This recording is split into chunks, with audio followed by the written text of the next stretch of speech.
Good afternoon students, मैं Sonia Karnal UPS मुकाम से क्लास 8th का इंग्लिश का चैप्टर जो हम पढ़ रहे हैं ग्लोबल वार्मिंग, इसको आगे हमने आज कंटिन्यू करना है। इससे हमने पहले पढ़ा हमने कि जम्मू कश्मीर में किस तरह से पहले क्लाइमेट होता था, लेकिन आज ये जो ग्लोबल वार्मिंग है तो इसकी वजह से जो है टेम्परेचर बिल्कुल और जो क्लाइमेट है वो सब आगे पीछे हो गए हैं।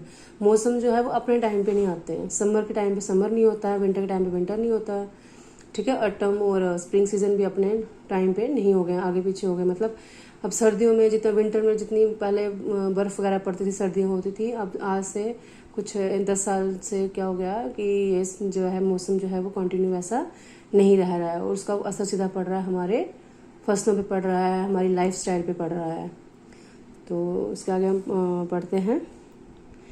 Climate change has an impact not only on environment but also on society and economy.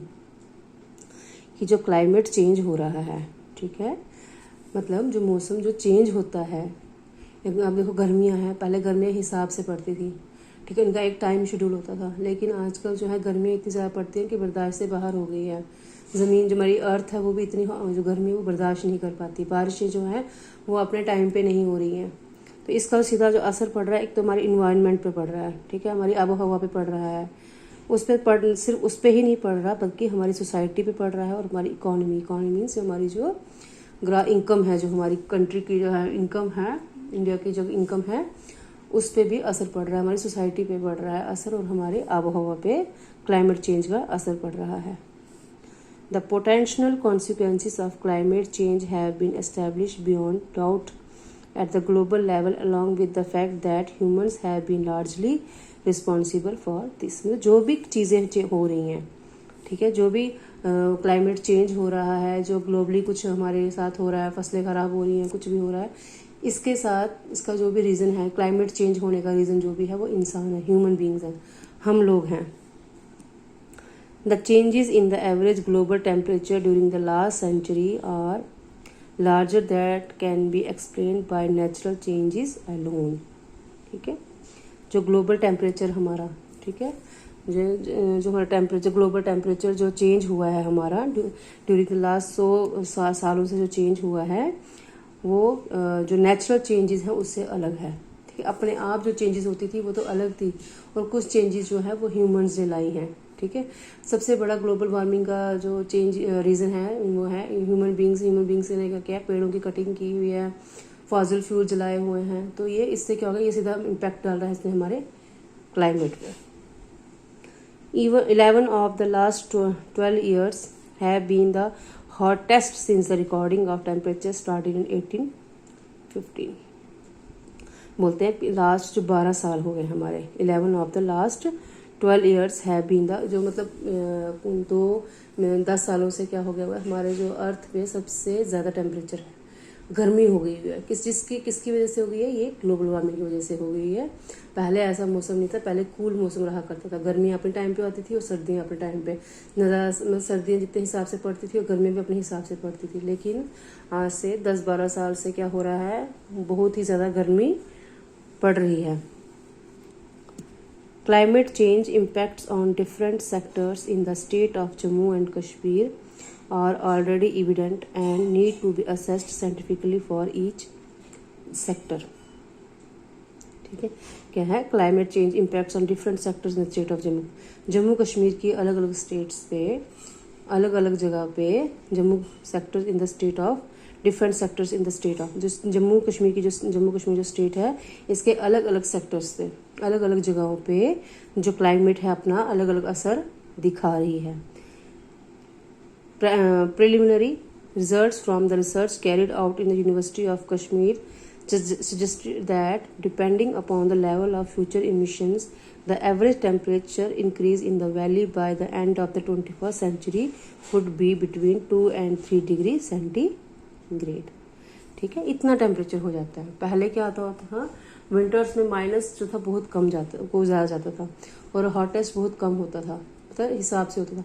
लेकिन पिछले कुछ सालों से यहाँ पे कश्मीर का जो टेम्परेचर है वो एकदम से बदल गया है, ठीक है। End of the 21st century के एंड तक जो इंडिया का जो जे.एंड.के स्टेट का जो टेम्परेचर है वो 2 से 3 डिग्री सेंटीग्रेड बढ़ गया है। ठीक है, 2 से 3 सेंटीग्रेड, मतलब अगर विंटर्स में भी अगर टेम्परेचर होता था तो इतना टेम्परेचर नहीं होता था, जितना नॉर्मल से भी ये 2-3 डिग्री ज़्यादा चला गया हुआ है। तो ये इम्पैक्ट पड़ा ग्लोबल वार्मिंग का हमारे जे.एंड.के स्टेट पे। Erratic snowfall, hotter summers, climate variability and change of both precipitation and temperature will affect livelihoods। ठीक है, इरेक्टिक स्नोफॉल मीन्स कभी बहुत ज़्यादा स्नोफॉल हो जाता है, कभी बहुत कम स्नोफॉल हो जाता है। इतना ज़्यादा स्नोफॉल होता है कि कई सालों का रिकॉर्ड टूट जाता है। हॉटर समर्स, गर्मियों में बहुत ज़्यादा गर्मी पड़ती है, इतनी गर्मी पड़ती है कि बर्दाश्त से बाहर होती है। क्लाइमेट वेरिएबिलिटी मीन्स एकदम से सर्दी होती है, थोड़ी ही देर में एकदम से गर्मी होना शुरू हो जाती है। ठीक है, अगर दिन में मौसम हॉट होगा, शाम को कोल्ड मौसम हो जाएगा, तो ये क्लाइमेट वेरिएबिलिटी आ जाती है। And change of both precipitation and temperature. Precipitation होता है नमी, जो नमी होती है टेम्परेचर में वो अफेक्ट करता है हमारी लाइवलीहुड पे, हमारी जीवन पे, रोज़मर्रा की जो ज़िंदगी है, ये चीज़ें जो है उन पर बहुत इफेक्ट डालती हैं। Therefore, understanding and assessment of climate change impacts on water resources is critical for water resources planning, hydropower development, and protection against flooding so that we can secure life on the earth for our future generation। कि जिस तरह से पानी जो है वो अर्थ पे ख़त्म हो रहा है, तो हमारी जो आने वाली जनरेशन है, फ्यूचर जनरेशन है, उसके लिए पानी को सिक्योर करके रखना बहुत ही ज़रूरी है। पानी को बचा के रखना बहुत ही ज़रूरी। अगर जितनी बारिश होगी, जितने बर्फ़ पड़ेगी पहाड़ों पे, उतने ही हमारी कंट्री में पानी की कमी दूर होगी। अगर बारिश ही नहीं होगी, बर्फ़ ही नहीं पड़ेगी, तो इसमें क्या हो जाएगा, ड्रिंकिंग वाटर की कमी हो जाएगी। अगर हम चाहते हैं कि जो हमारी आने वाली जनरेशन है उसको पानी मिले, तो हमें पानी बचा के रखना पड़ेगा। In the backdrop of looming water crisis in most of Asia, we the custodians of the water tower of Asia cannot afford to be complacent. We need to work with other stakeholders for developing a robust strategy for the sustainable development of water sources in the region. The children of tomorrow will be the heavy burden of indifference if we do not act today। कि हमें कुछ planning करनी पड़ेगी। Water वाले जो है water tower of Asia है, they can not afford to be replacement. ठीक है, वो इतना इसको अफोर्ड नहीं कर पाते हैं। तो हमें क्या करना है, हमें जो स्टेक होल्डर्स हैं, जो कि पानी वगैरह को देखते हैं, वाटर फैसिलिटीज़ को देखते हैं, हमें उनके साथ कोई एक स्ट्रेटजी बनानी पड़ेगी, एक प्लानिंग करनी पड़ेगी, जिससे कि वाटर डेवलपमेंट पे कोई असर ना पड़े और पानी की ज़्यादा से ज़्यादा तादाद बढ़ाएं। The children of tomorrow will bear the heavy burden of our indifference if we do not act। अगर हम आज कोई स्टेप नहीं लेते हैं, कोई अपनी ग्लोबल वार्मिंग को, अपनी अर्थ को बचाने के लिए अगर हम कोई स्टेप नहीं उठाते हैं, तो हमारी जो आने वाली जनरेशन है उसको बहुत ही उसको सफ़र करना पड़ेगा। ग्लोबल वार्मिंग को दूर करने के लिए सबसे पहले हमें प्लांटेशन करनी पड़ेगी, ट्रीज़ लगाने पड़ेंगे, और जितना हो सकता है धुएँ को कम करना है, धुआं कम उड़ने देना है। इससे क्या, जितना पेड़ होगा उतना क्लाइमेट, ट्रीज होंगे उतना क्लाइमेट हमारा कूल रहेगा। तो हमें प्लांटेशन करनी है, पेड़ों को बेफजूल नहीं काटना है, और पानी को जितना इस्तेमाल, जितना ज़रूरत हो उतना ही करना है। तो इस तरह से हम अपनी अर्थ को हम बचा सकते हैं। तो ये था हमारा टॉपिक ग्लोबल वार्मिंग। इसी के साथ ही मेरा टॉपिक आज खत्म होता है। कल मैं आपको इसकी एक्सरसाइज करवाऊँगी, तो आप जहाँ तक हमने पढ़ा है उसको आप ध्यान से पढ़ लीजिएगा। Thank you.